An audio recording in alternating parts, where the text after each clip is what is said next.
बाद 10वें दिन में हम कुर्बानी पेश करेंगे, अल्लाह रब्बुल इज्जत के हुजूर हस्बे इस्तिताअत कुर्बानी पेश करेंगे। जाहिर सी बात है कि कुर्बानी के ताल्लुक से अल्लाह रब्बुल इज्जत ने कुरान पाक में इरशाद फरमाया है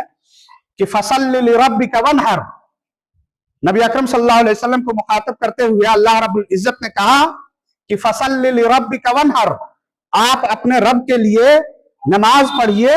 और कुर्बानी पेश कीजिए। कुल इन्ना सलाती व नुसुकी व महयाया व ममाती लिल्लाहि रब्बिल आलमीन।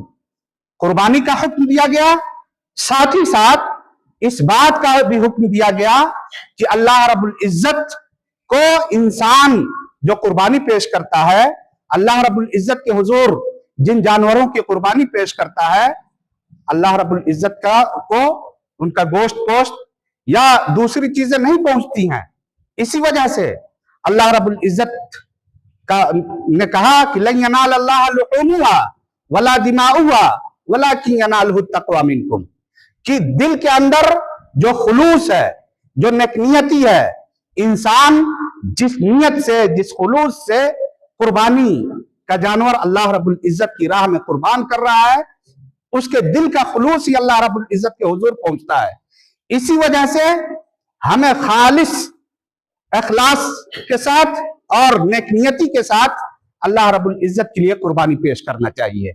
रिया व नुमूद या ये कि दिखावे के लिए